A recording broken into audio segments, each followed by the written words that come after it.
Lohse. And there's Alexander. But before we deal with him, let's talk Lohse. Hey, don't I know you from somewhere? Oh no. She's introducing herself once again as Mademoiselle Josephine Pibbles the Peak, or something like that. So, we've got quite the task on our hands, haven't we? I have to admit, the whole thing is very intriguing. Oh yeah. I don't really know what this next chapter will hold, but I was hoping you will join me in finding out. The old band back together again, I guess that depends, doesn't it? What? Look at me. Hard. What do you see? Lohse leans back slightly, thin arms crossed in front of her chest, and stares at you defiantly from dark eye sockets, darker and deeper set than when you first met. She blows back a lock of white hair, matted with sweat and grime, and holds back a smile from the corners of her lips. A little bit crazy, but very funny Bard. If it were up to me, you'd be swinging from the end of a rope, not locked up in here.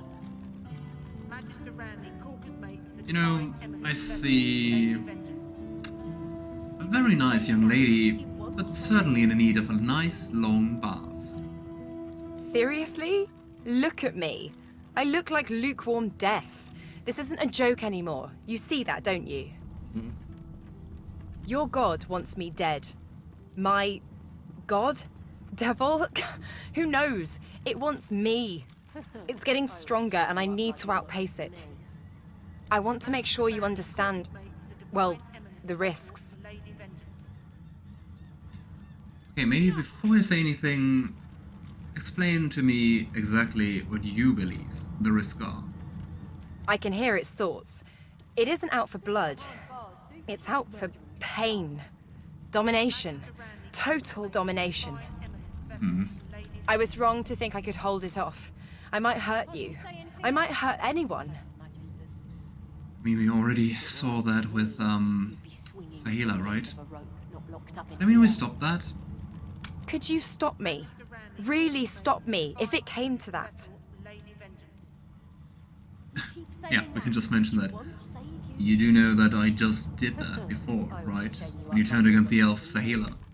Remember? Magister Ranley, Do I ever? Still sore from that one. Lady Vengance. At the time, I wanted you to defend me. I didn't realize how bad things had gotten. I know better now. Something like that happens again, you do what needs to be done. Deal?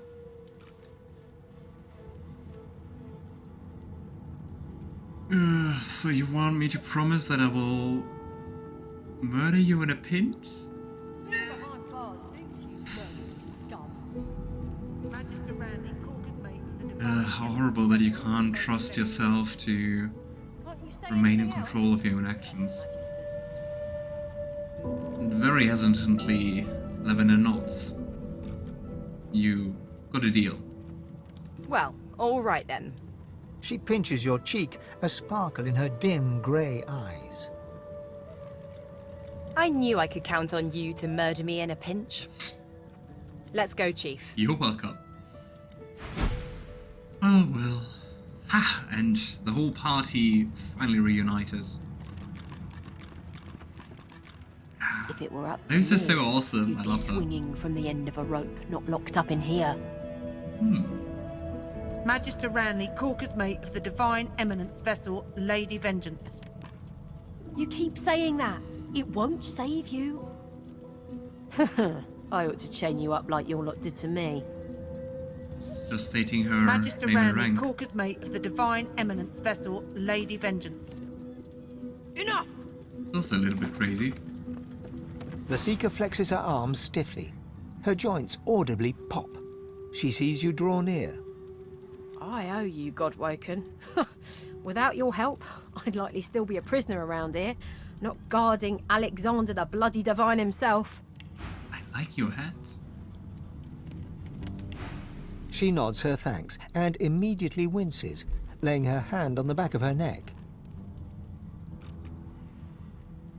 Lavender stares through the bars at Alexander's unconscious form. You know, the Seekers have a valuable bargaining chip. We're a big bloody target on our backs. We took their leader and their flagship. The Hammer won't stand for that. She'll be hunting for us. Well, given that we have the flagship, I don't know. I don't know if it gets worse by having Alexander or vice versa.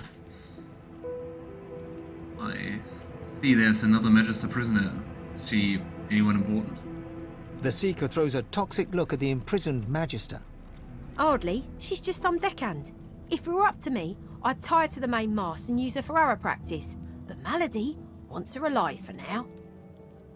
Curious. I thought Melody wouldn't care less about, like, if they die or not. You know, she seems to be in some kind of pain. Was she injured during the taking of the ship? I wish. No, the Magisters kept me chained to the bulkhead. Arms held above me head, feet barely able to touch the deck. Now my joints are paying the price.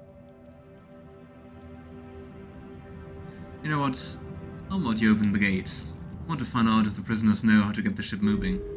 Good luck getting anything out of either of them. Our special guest is out cold, and the other one ain't in much of a talking mood. Well, gotta try before we just stand around here all night until Dennis gets us. All right then, just don't make me regret it.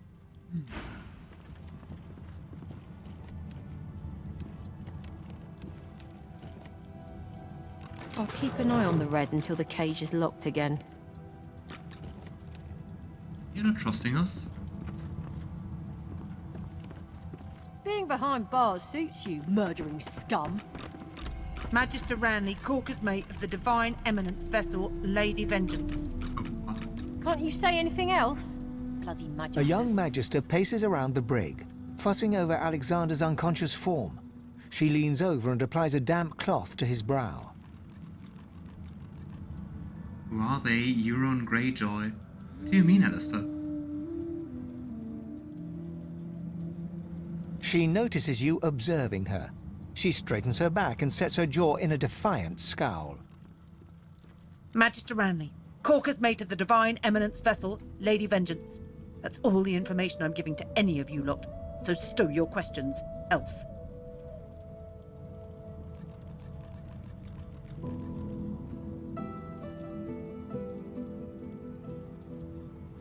You surely must be shocked to find yourself turning to the Divine himself, right?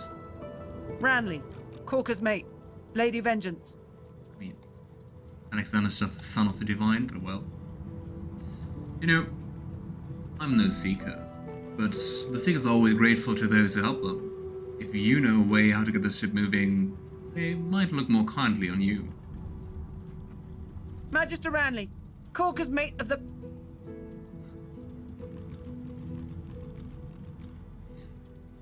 Lavender diplomatically raises his hands and says, You know, you don't have to tell me anything yet.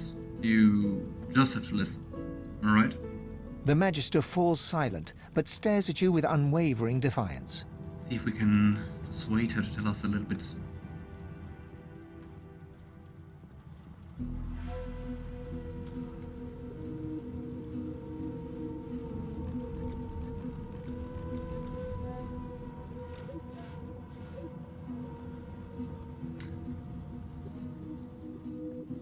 I don't think there's any use buttering up, so let's go a little bit with threatening. Lavender points to Alexander and says, You know, you're not to antagonize your captors, or you could wind up with the Divine's blood on your hands by proxy. You wouldn't want that, right? There's a shift in the Magister's expression, a flicker of doubt. Then, I'm a good Magister, loyal, but Dallas. Something about her has changed. She's toying with dark magic, like a common sorcerer. She used to sing to the ship. It let her control it. Ooh, nice. She had this old book of hymns and incantations. It was only ever in her hands, or else locked away in her cabin at the stern. That's all I know. The Game of Thrones books, Euron Greyjoy, ties any priest of a different religion in prow of his ship. This includes his own brother. Every ship on his fleet has one man at least tied to it. Every ship. Yikes. Oh boy.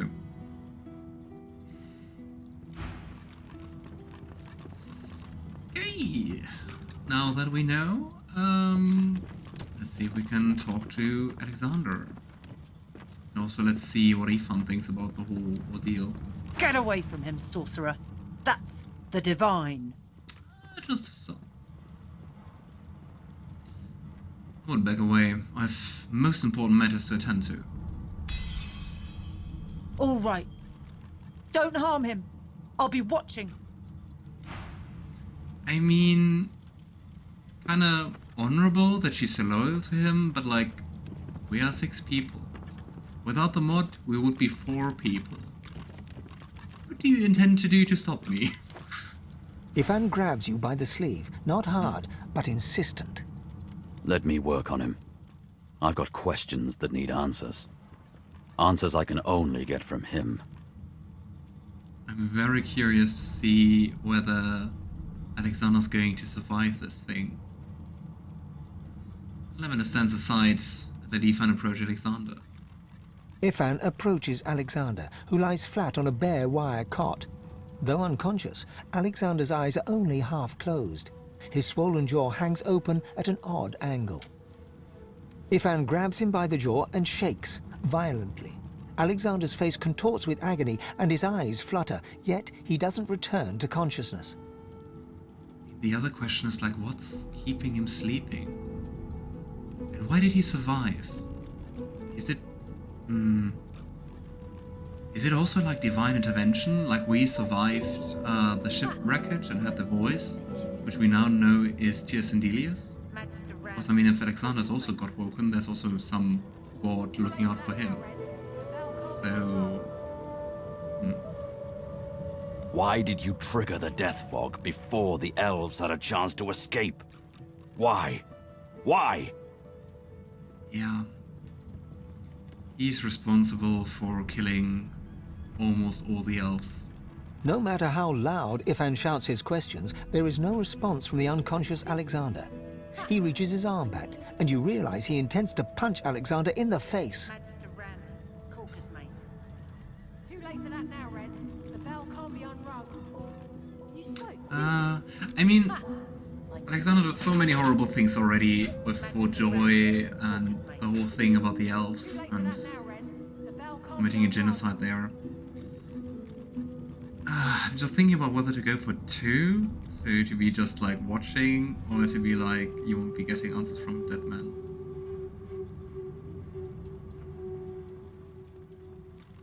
Let's see what happens. Lavender folds his arms and watches. Alexander had this coming to him. Ivan's fist connects with Alexander's cheekbone, and you hear the stomach-curdling crack of bone. Blood streams from Alexander's nose, yet he stirs not at all. Weird. Without a word, Ifan strides away. Too late for that now, Red. The bell can't be unrung. And I mean, that You means spoke, that didn't his you? contract is not fulfilled anymore. Eventually. Which is kind of why I Ran, thought Corker's mate. he would go and kill Alexander. Too late for that now, Red. It's good to be on the open seas again. Alexander's alive. Weren't you contracted to kill him? Yes, But but if he's god-woken like us, maybe for now, just maybe, it's good fortune that he's still breathing. The Lone Wolves were tasked with killing God-woken. So if we want to find out who's hunting us, we'll need to track down my old pack to get some answers. Second option, raise your eyebrows. You want me to walk into the den of professional assassins with a contract to kill me? No thanks. Corker's mate. Too late for that now, Red. The bell can't be unrung. That sounds like such a stupid idea, but... what's the worst that could happen? Sounds like a daring plan, but... Sure, the plan sounds good to me. It does, doesn't it? You spoke, didn't you? He grunts approvingly. Side by side, you stare together at the wave-dashed horizon. Let's hope it does. Too late for that now, Red. The bell can't be unrung. Once again. I wonder if we can do something else with... Bishop Alexander lies Alexander. supine on a bare wire cot. Though unconscious, his eyes are only half closed. His swollen jaw hangs open at an odd angle. Lavender tries to get a good look at his face. Bruises swell beneath his eyes, and a shallow gash zigzags from his right ear down to his beardless cheek. Unconscious, he looks more boy than bishop. You spoke, didn't you? Ha! I knew you would. Lavender looks closely at Alexander's simple regalia. A beautiful six-sided gem rests on the bishop's chest, hung round his neck by an ordinary oiled rope. Loot. I mean, it could be useful sometimes, so Lavender slips the gem from around Alexander's neck, places it in his pocket. The gem sits heavily in your pouch. And last but not least, Lavender inspects Alexander's hands. Someone has wiped the bishop's hands clean and folded them neatly over his abdomen. They rise and fall in shallow, jagged swells. Friendly. Magister Ranley, Corker's mate. Too late for that now, Red. Let's just Bell hope can't be unrung. keeping Alexander alive isn't a mistake. I don't even know if he stayed alive in my first let's play. I found something. Bruce?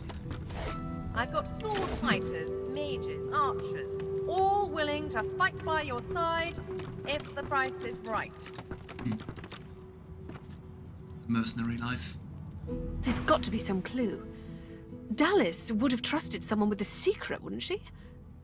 Unless there's someone still inside. And there's someone still inside. I mean, of course, in character, I don't know that. Let's see that. Tarkin. Very curious character. Hey! You're here! Pretty nice boat, eh? We got an upgrade. There's got to be another way to get it going, but we can't find a way into Dallas's room. Maybe you can see something we can't. Whatever type of companion you need, I can provide. Just want to see if this belt is nice. Oh yeah. Actually, for Fane would be... I think just for Fane, but I mean, that's enough. Go Fane. Strange gem. An old back gem found on the person of Alexander. Shiny and smooth as a mirror. You can see your reflection distorted in it.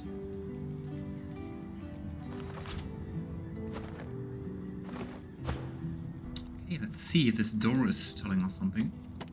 The door seems like any door, at least at first. Then you notice its unblemished wood. There is no knot, no scratch, no dent to detract from its apparent perfection.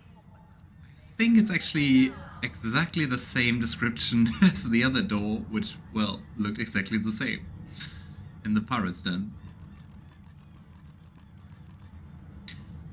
Lavender senses something more here. A presence.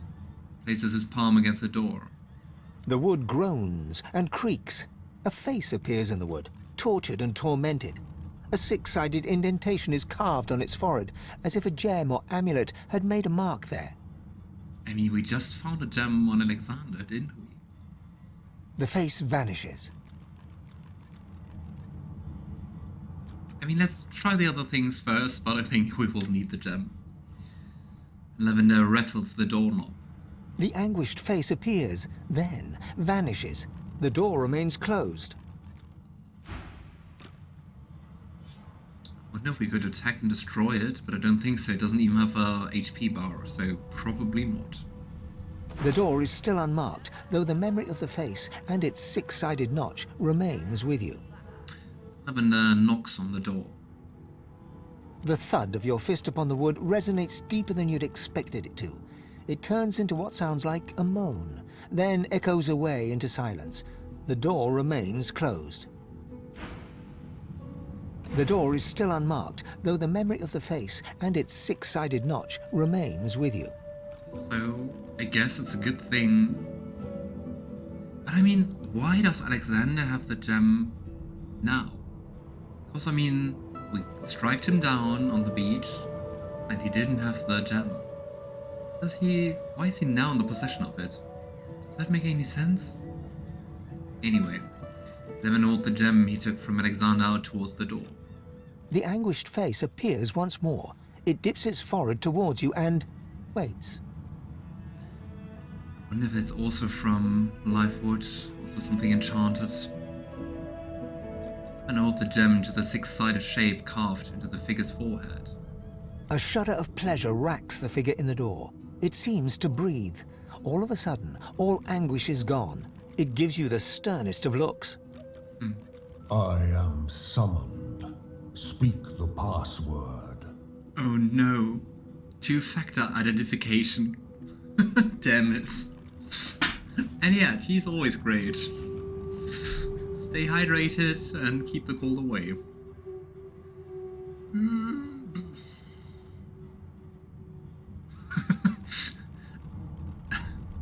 Without saying a word, Lavender holds out the gem and then points out that he has the gem.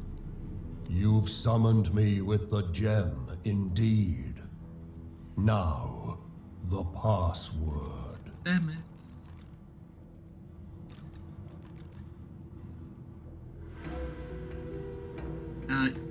You know, but the password seems to have changed. I don't know, so what's the new one? No. Okay, I don't think we should threaten it, because it doesn't have a... Just the door? No, it doesn't have doesn't have a HP bar.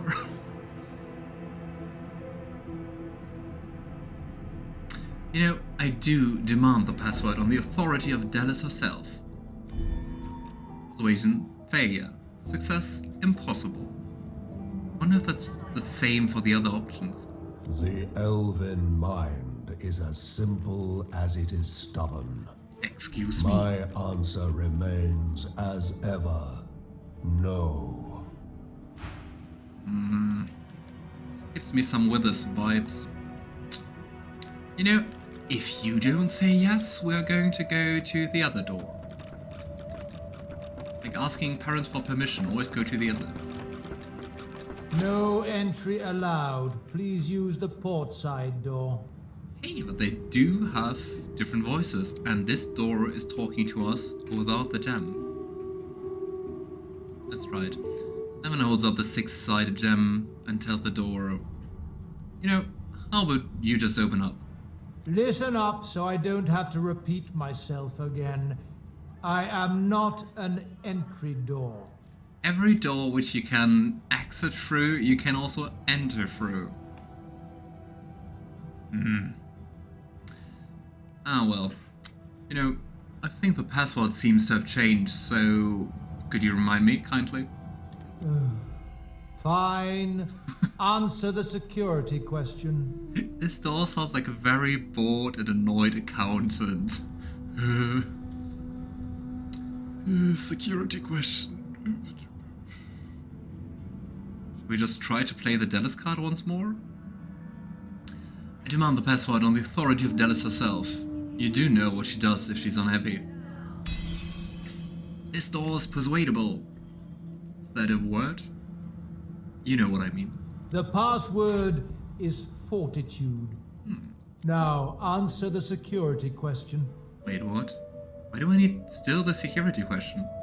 The face in the door is confused for a moment. Yeah. Drat.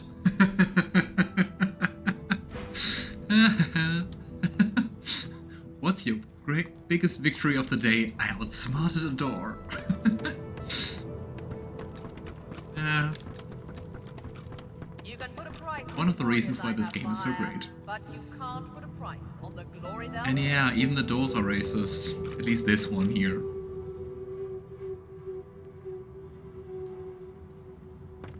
This is the stateroom.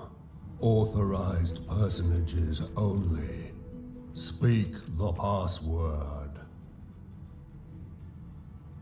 Never ever had licorice tea. Interesting. I don't know if I would like it. I'm not too much a fan of licorice. Like, salty licorice is okay, but sweet, not really my thing. You know, I think the password you're looking for is fortitude. Yes, and yes again. The word is spoken.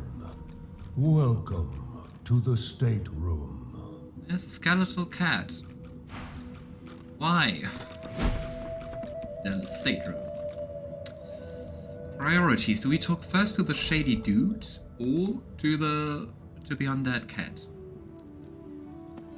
Just one more moment, please. Okay, I think we don't get to decide. Ooh. Tarkin has quite a lot of things. He clicks together two halves of some type of gauntlet sitting in his lap and turns his full attention to you. No. Quick save.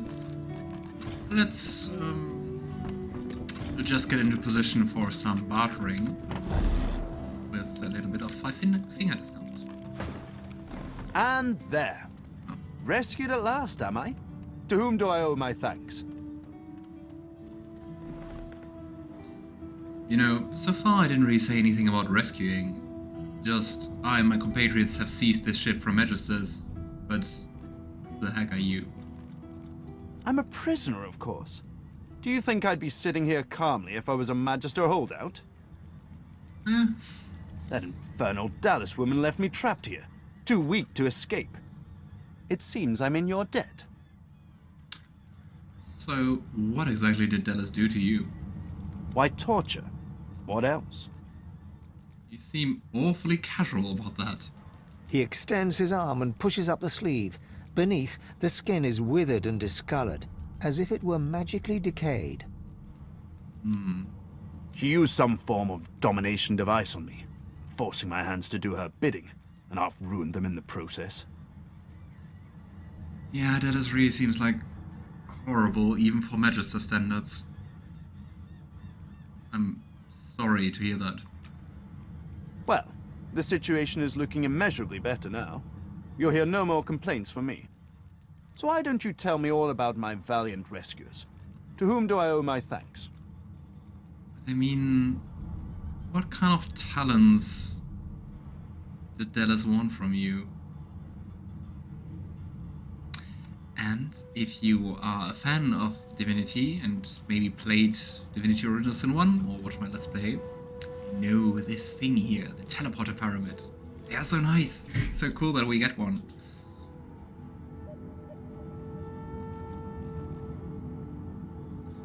Well, you know, very long story, very short. I'm an escapee, and I'm lucky that I made it this far. You undersell yourself.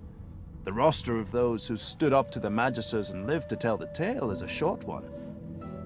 I mean, at least 6 people. I ought to continue what I'm doing here. Unless there was anything else? If you were a prisoner and forced to do something, why would you continue that if we freed you?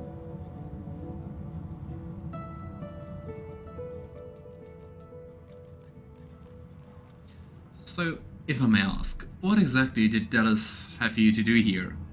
I have particular skills that she sought. Healing, crafting, and more arcane magical practices. She had me enchant a dead cat, for instance, so it would seem alive. Why? He clicks the gauntlet into place around his withered forearm, his eyes on you the whole time. But I guess that explains why there's a skeletal cat around here. That damn contraption that she used on me seems to have fogged my memory. The rest is a blur.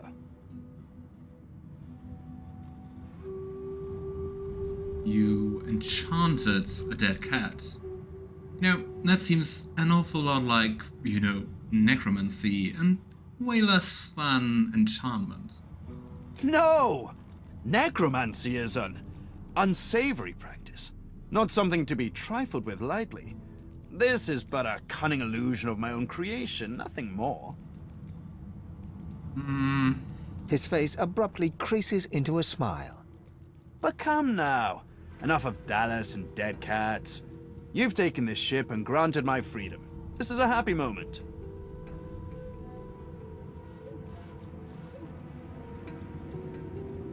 Should we press for more answers? Well, hold on. I'm not really done with my questions. What else did you do for Dallas? I'm afraid I cannot tell you what I do not remember. Could you pass me that copper wire just there? Sure. He takes the copper with a nod of gratitude. His sleeve slips back, above his elbow. In its crook, you see part of a tattoo. A pattern of concentric circles rendered in black. Perhaps my memory will come back with time. But for now, I'm afraid there's little more I can add.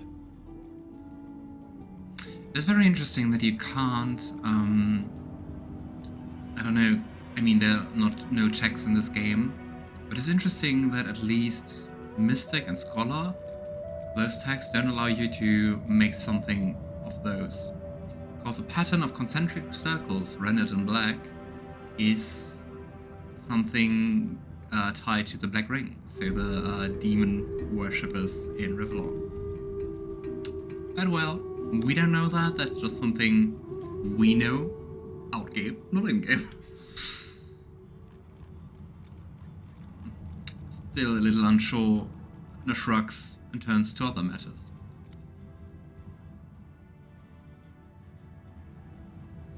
You know, the ship is kinda immobile. Do you have any idea what might be causing that? Dallas didn't tell me anything if she could avoid it. But I did overhear her practicing an ancient lizard dialect. Significant, perhaps, don't you think? Especially combined with the scar, with the mind control scar. Oh yeah, those teleporter pyramids in Baldur's Gate 3 would have been so nice. It's especially cool with playing with multiple people. Oh well. You know, now that you mention it, I've heard that lizards could use certain songs in the language in order to exert control over slaves. Indeed. Perhaps you should look about. There might be something of the sort that you could use to that effect. I was wondering about the armor you're tinkering with. Is that something you took from the Magisters? Took it?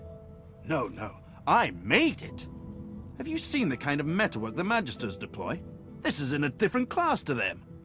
So he's kind of a mix of a necromancer and an artificer. As I said, the Magisters left me weakened. But this will help give me the strength to carry on my work. So you spend time with Dallas. Doesn't really seem like something nice to do, but what can you tell me about her? Despite what she did to me, I can't help but admire the woman a little. What? She's unwavering. She will break before she bends. Yeah, I guess she will break the world first. If you cross paths with her, be sure to break her. I doubt you will get another chance.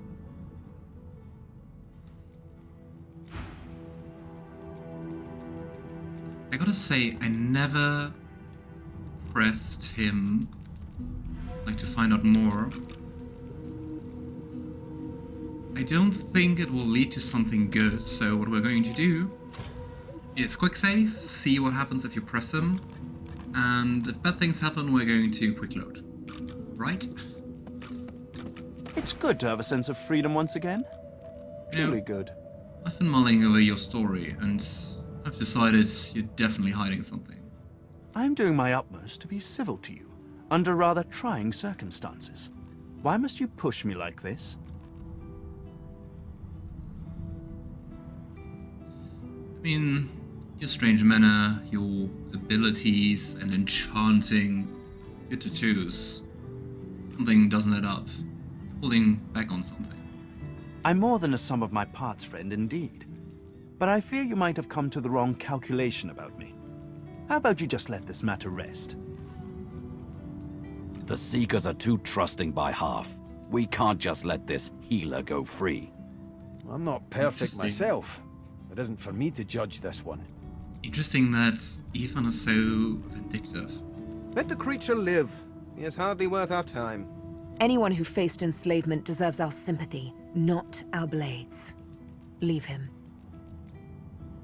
Something tells me that he'll only bring us woe, but I can't judge him yet.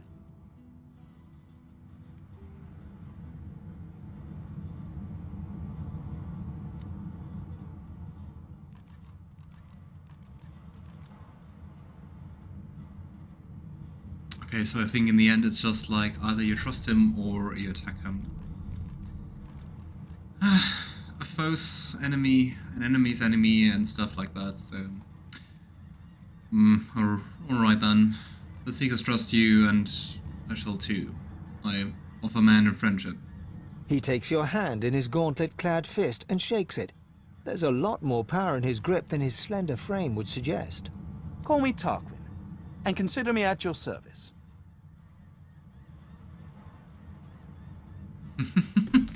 We can basically ask the same thing again.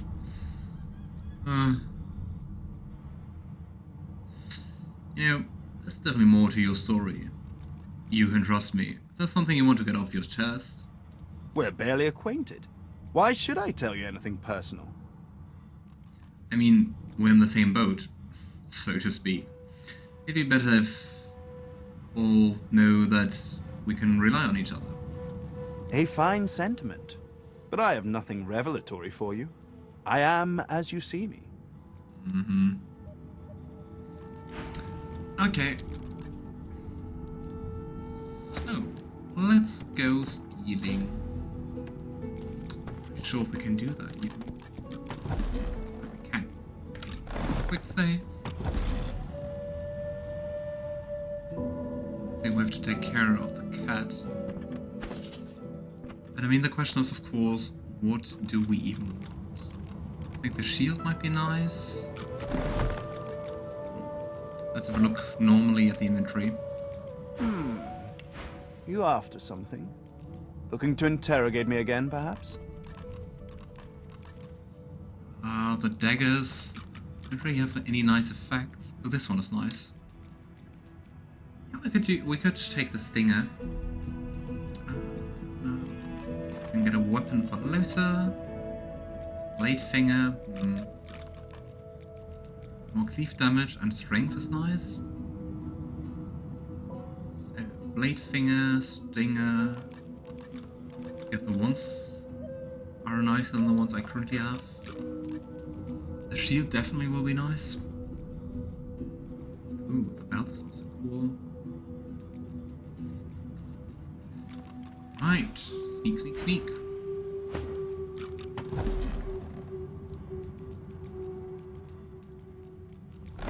Yeah, I think we have to distract the cats. Come here, cat. I'm a monster. Okay. Before talking to the cat, let's steal. So I think the good thing is that Tarquin isn't going to get up, as far as I can see it. Stinger.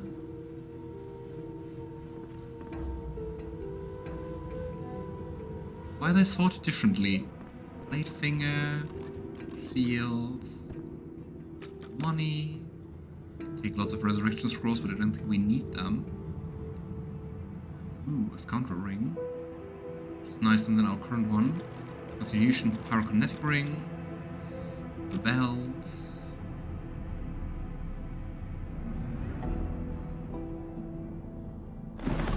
Ah. Oops. Oh well. Let's hide. You can actually get up. Oh well. So let's quickly distribute the things of our loot. And after that, talk to the cats.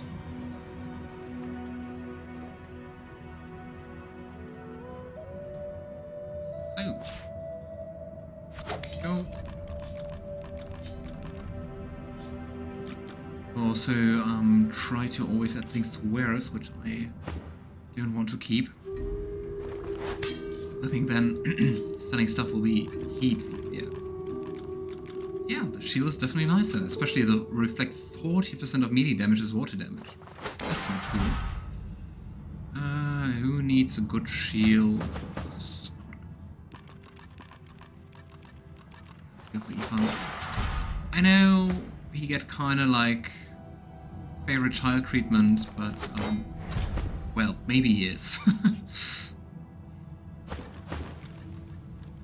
The main thing is that I don't really want my summoner to go down, because then the summons vanish.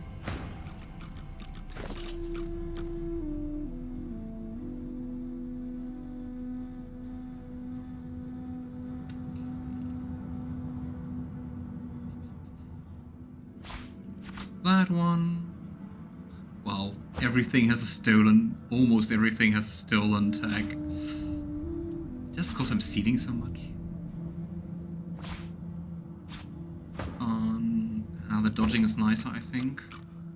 So let's give it to Fane.